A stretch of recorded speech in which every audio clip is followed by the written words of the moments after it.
Europe 1.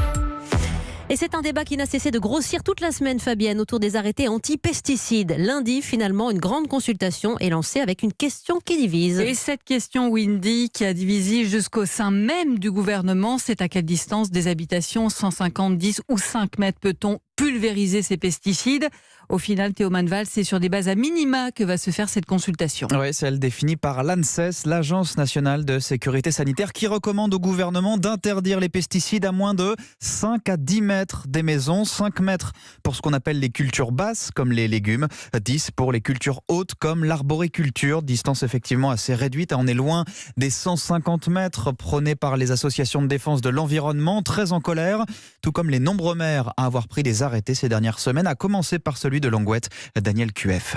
C'est incroyable. J'ai cru d'abord à une fake news parce que le rapport de l'ANSES préconise ce qui est marqué sur les bidons déjà des fabricants, avec pour résultat ce qu'on connaît. Les gens dans ma commune ont fait des analyses dans lesquelles ils trouvent des taux de glyphosate très importants dans les urines des enfants notamment. On sait que les pesticides de synthèse, ce ne sont pas des vitamines. Alors Théo, on entend l'indignation de ce maire breton. À l'inverse, est-ce que cette base de discussion satisfait au moins les agriculteurs? On aurait pu le penser, mais non. La FNSEA redit ce soir qu'elle ne souhaite pas du tout voir ce genre de mesures gravées dans le marbre. Elle estime que cette distance d'interdiction, même réduite, ferait perdre trop de surface de culture aux exploitants.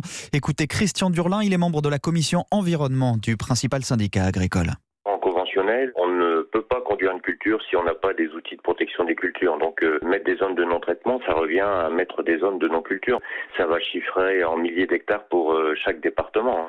Ça va encore avoir un impact important sur les revenus des agriculteurs. C'est un vrai sujet. Alors rien n'est encore tranché. À ce stade, une phase de consultation sur Internet est lancée lundi par le gouvernement pour 3 semaines. Le gouvernement qui tranchera ensuite pour prendre un décret publié au 1er janvier 2020. Théo Manval pour Europe 1. Et bien juste après le journal, on reviendra, Fabienne, sur le sens et sur la nécessité de ces distances d'épandage de pesticides avec le porte-parole d'Europe Écologie Les Verts, Julien Bayou.